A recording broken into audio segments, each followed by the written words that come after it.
week 9. We are halfway through the season, or getting to the halfway point. Here with my co-host Chris. Love the costume. There we go. There we go. Oh, dang. I may just shout that out 4 or 5 times during the podcast. No, it's I should have worn something. I'm not prepared. I am not prepared. So tomorrow my son's gonna go as a firefighter. Like he not a firefighter. He wanted to be a fire truck. The truck itself, not not so he has like a little truck. We have a little outfit, like a little fire chief outfit for Alex, and I think I'm just gonna wear a Chicago Fire jersey. I'll just be the fire Also, that they were putting out. so I've been talking about going to Halloween party with Shay and John. Obviously, John's coming to this thing tomorrow night too. So I was like, okay, well, we don't have a group outfit anymore, so I just ordered my, Cleveland, my Major League gear. It's interesting because 20 years ago, Beta Breakers, me and a bunch of my friends, we went to Beta Breakers. If you people don't know that, it is a race in San Francisco. But the way it works is at the front, our people are actually very serious, like world class runners. And as you get to the back, just historically, it's been people where, they have a wagon and a keg in it or other stuff that they're carrying around. And they dress in costumes and it's fun. And so we dressed as Major League. We actually were on ESPN for it. And so it was the 20-year anniversary. And I decided, let's do this again. So I like it. I'm usually pretty bad with costumes. I either try to make my costumes are either like they're like just too esoteric. People are just like, what?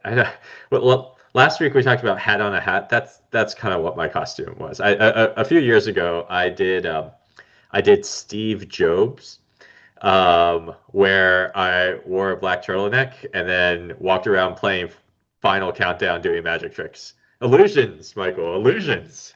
I, And I I appreciate it, but that is the definition of a hat on a hat. You gotta go like pick one. Again, for audience who doesn't know, hat on a hat was listening to Bill Hader talk about his Saturday Night Live days on the podcast Smartless, and he was talking about his sketches weren't getting on the air, and he got some advice from another alum who said you're making them too complicated, stacking too many things on top of each other. Just the hat on a hat. Just make one thing that's funny, that's crisp, that people understand, and so that's why I only have one hat on. yep. Nothing fancier. Most people just got the Job part because, Job is a very memorable character, right? Like, And I am personally a huge Will Arnett fan, so I appreciate him. To my deep gravelly voice for the rest of the podcast. how much? Just a banana, Michael. How much could it cost? $10? Oh Yeah, man. tricks or something. Wait, there's kids that might be listening to this. I won't finish my sentence. So yeah, I mean, big week last. A lot of blowouts last week. I think there was one game. There was one game, the Bengals Jets game, that was a 1 point game. Other than that, I think every other game was at least double digits. I think 9 of them were almost 20 point. Like it was just blowouts left and right. Yeah. I don't know. Well, same thing as SmashUp. I don't know if we look through the campaigns. There's now four of the bosses I'm setting the lineups for, and 2 of them just crushed, and 2 of them just were terrible, just awful. My Ravens team, for all of our users who beat the Giant Crows last week, man, I thought Tyler Huntley was going to be bad, and he played really well. And I also thought that the Falcons were going to have a big game against the Dolphins. To be fair, I set that lineup when Penix I thought was going to still play. When he didn't, I'm like, how bad could Kirk Cousins be? The offense really improved. And the answer is he is, hate to say it, Kirk, if you're listening, I'm so sorry. Your best years are behind you. And if you're the Falcons, can you even take Cousins the rest of the season? I mean, I know they're paying him, but do you need another quarterback? Yeah. He was bad. Like if you get into the playoffs and Penix gets injured, do you want to rest a playoff game on Kirk Cousins' apparently quickly aging shoulders? Yeah.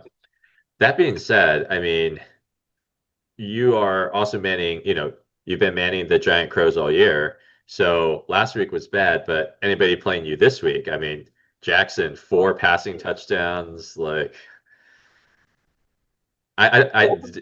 did Henry break 100 yards? He was close. He was like 98 last I checked. Let me see. Do I have this up here? Go to my dashboard.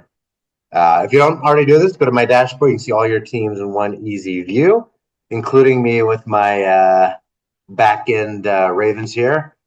Yeah, so I had the four Ravens in my lap. Oh, normally I do five. I guess I did four this week. And 86 points already. So Henry, he was okay. Yeah, he got 15 total. Is the game over yet? Yeah, it is because I got the 3 points for C. Tibbers confidence. Lamar gave me a big 55-25 from player points. Only 1 point far from Turbo Boost. I guess I butchered that call. 12 from 12th man and 16 from Golden Arm.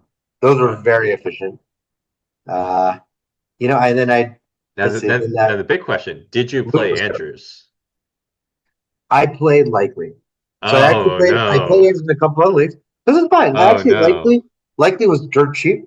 That's why I got some of the rest of my lineup that people will go against. And he still got 6 points. Obviously, Andrews was far more dominant. I have him in a couple of the lineups, but Likely for I think a $3,000 player or something. Okay. I'll take 6 points from him. 60 yards, not bad. Okay. Before we kind of jump into kind of this week's stuff, other big thing that's happened between last week and or 2 weeks ago, I think we missed one last week, and this week is the NBA kicked off. And I know certainly we are a football focus, we talk about fantasy football, but both Chris and I are big basketball fans. I would say I don't know for me, basketball definitely probably over football as my number one sport. For you, it's Can't say close? that out loud, Hy, but you can't say that out loud when you Okay. run a fantasy football company. You can think it. That's You can think it, uh but you can't say that on the pod. No, we're football first, NFL, fantasy football, uh, but basketball, we're both huge fans. I Both huge mean, fans. we will be adding basketball. We will be at We Smash, had a basketball. that's why we're SmashUp Sports, not SmashUp Football, right? We will be adding basketball at some point. And yeah, any impressions the first, week or so in And so NBA? I'll be said, dear listener, Haibo is ping me up because we were chatting a little bit before this. I'm a diehard Sacramento Kings fan. It's you know I'm going to be a loyal friend, a loyal spouse, loyal father, everything. Because if I can stick with the Kings for this long, I can stick with anything. But we're having a bit of a rough season. But I think it's okay because myself and a lot of Kings fans are ready to. We got to rip the band-aid off and rebuild. And what we're talking about before this is kind of crazy. We are just getting. We have a very poorly put together team. Our new GM Scott Perry has his work cut out. It's going to take him a good year and a half to really unwind from the bad contracts and some of these sort of mismatched parts on and misfit toys we have going on. And what Hannah and I are talking about, it's kind of crazy in the NBA because teams used to have a lot of really dumb teams. To put it bluntly, they just did stuff that didn't make a lot of sense. And nowadays, obviously, you've got some really good teams. Even the teams that aren't as good, though, most of them are still pretty frisky. Most, GMs, they're not making the mistakes they were years ago. I did a lot of stuff with the NBA draft too, and I'll tell you, like, there are players who even just 10 years ago would have been going on the lottery, and now they're going into 20s.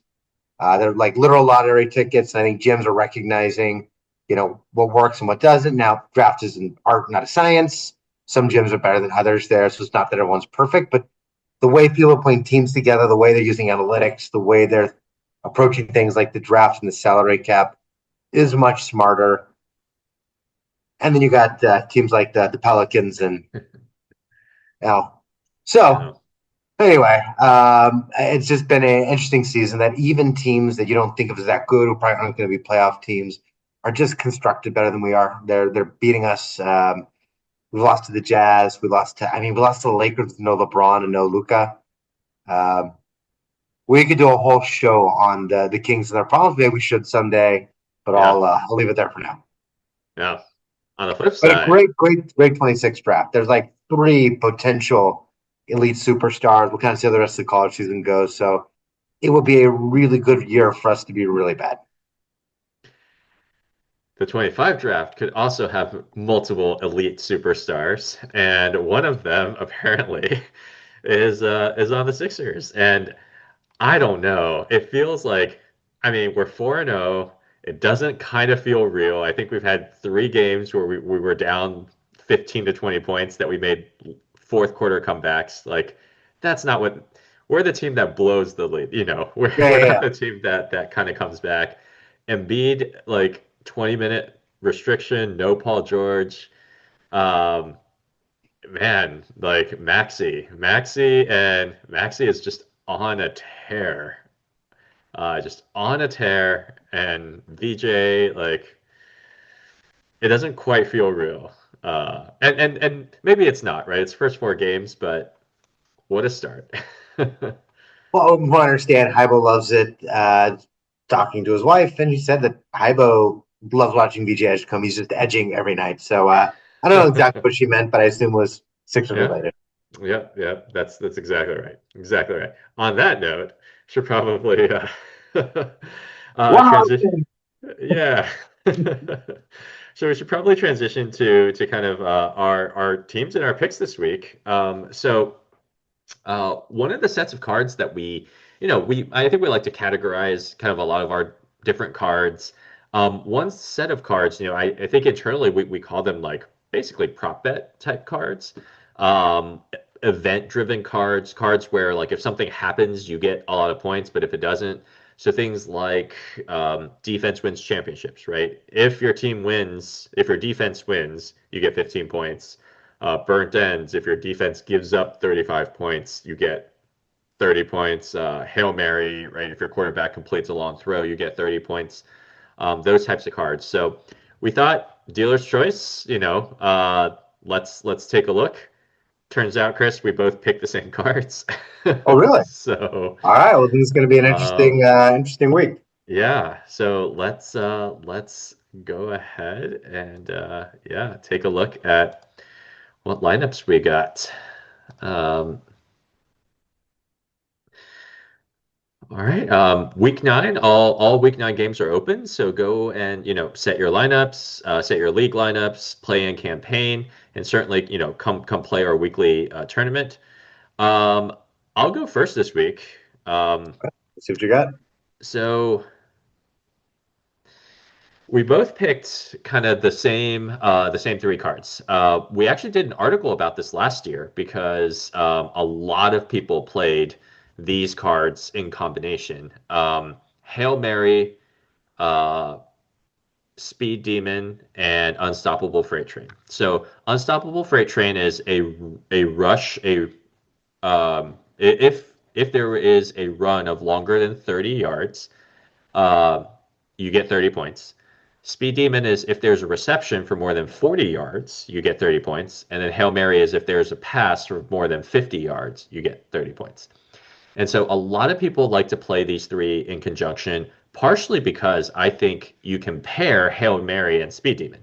Like if generally speaking, if a lot of times if someone gets over a 40-yard reception, a lot of times that's over 50 yards as well. And if you have the QB, instead of needing to make three separate bets, you can kind of make two bets, right? So a lot of people like to pair QB wide receiver for Hail Mary and Speed Demon, and then with Unstoppable Freight Train. So I'm sure you probably had similar. So Unstoppable Freight, Jonathan Taylor. I mean, MVP, MVP. It's gonna be like I will say, as an Eagles fan, it's tough to say like if Saquon didn't win MVP last year for like a historic season, is Taylor gonna win MVP? I don't know. That being said, there has not been a standout quarterback, I think, this year. Like there really hasn't been like a front run, like a great quarterback. Mahomes started out, pretty, they lost the first few games. Josh Allen recently has lost a few games. Lamar has been hurt for a while. So there hasn't been a standout, and Taylor is just, was it now 4 games of 3 touchdowns?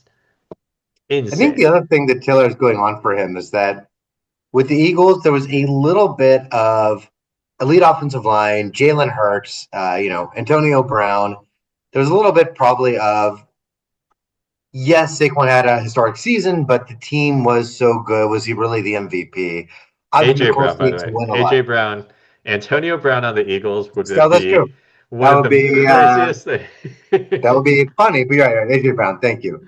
But at least on uh, the Colts, I mean, Daniel Jones, Michael Pittman, like it's just if the Colts win and Taylor continues to be this dominant, puts up Saquon like numbers, like you said, the lack of a clear number one quarterback, as well as mhm. I think just right or wrong, the perception of not having as much help. Yeah, Um, and again, maybe 4 years from now we look back and it turns out the Colts line is elite and Daniel Jones is racking up MVPs, but after the Colts scraped him off the scrap heap, I think those perceptions help Jonathan Taylor. yeah. But I mean,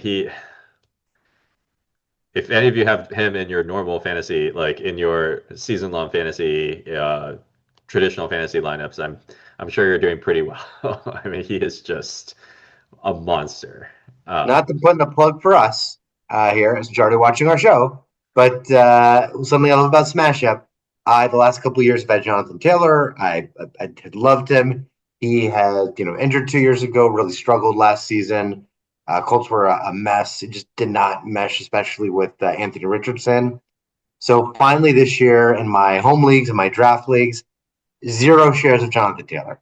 After having multiple shares the last couple of years, and of course, this year he's playing an MVP performance. That makes me very bitter, but at least I get to go put him in my smash up lineup, and so I still get to celebrate when he has a good week. Yep. So then the big question is what QB wide receiver combo? And honestly, I struggle with this a little bit. Um, so I mean, if you look at like I didn't love any of the receivers to pair with Allen. Same with Mahomes. I wasn't it's not really a long, maybe Xavier Worthy, but that feels there wasn't anybody that I really loved. And I don't love Murray Harrison either. Murray may not even play, so that's something to kind of keep an eye out for to see if he's trending towards playing, but he may not even be playing. That being said, the big thing is they play the Cowboys.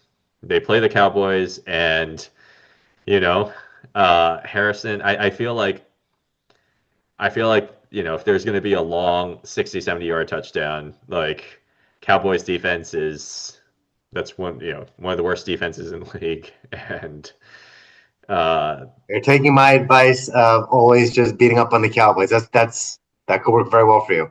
and so yeah, there wasn't any combination I loved, and so I was like, you know what, I'm just gonna go. And Murray Harrison tended to be cheaper, so they let me, there was some good value. I mean, Tyrone Tracy's really good value this Yep. week, without Scapo being injured. Like Tracy's good value. Tucker Kraft's been on a tear. Like, yeah.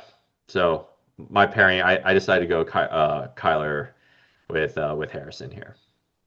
It's a good lineup. I've got my competition cut out for me. So yeah, with so Taylor, I think we're Yeah. both on the Taylor train. Darnold and JSN. Yeah, so what's interesting is my team follows a lot of the same logic as yours, just some slightly different players, other than, of course, the one, the only Jonathan Taylor.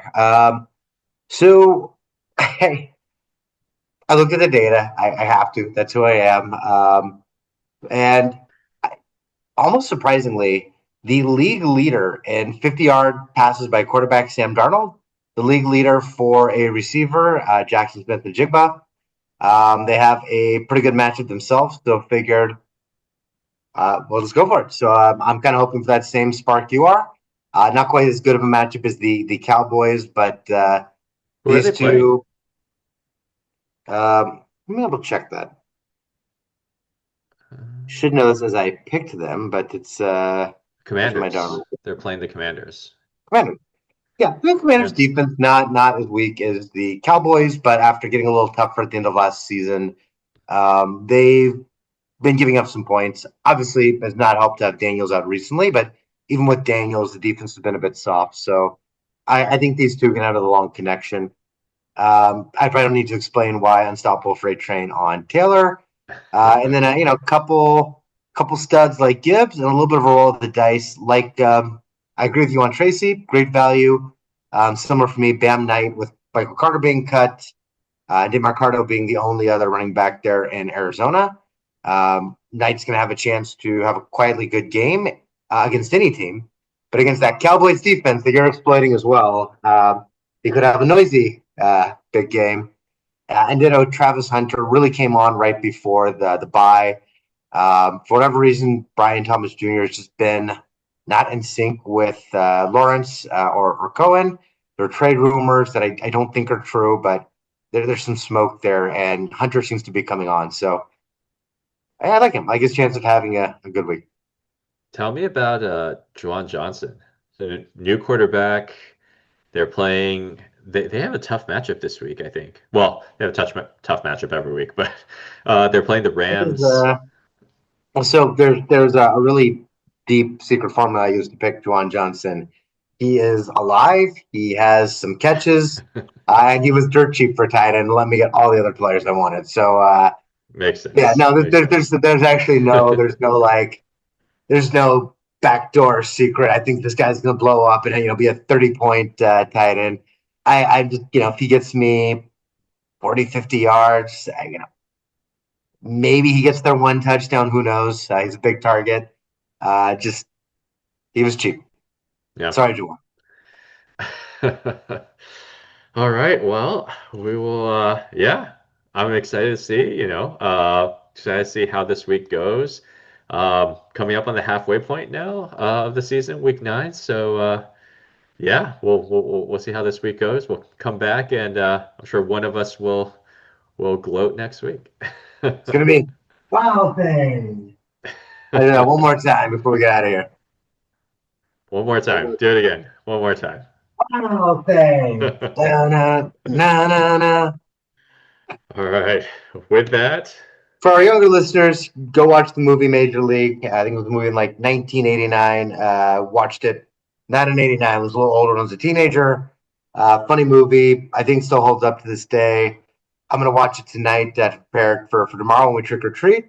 Picking up with my one-liners. But if I watch it and it actually turns out to be totally inappropriate and offensive, I apologize to everybody, and we're going to burn this recording.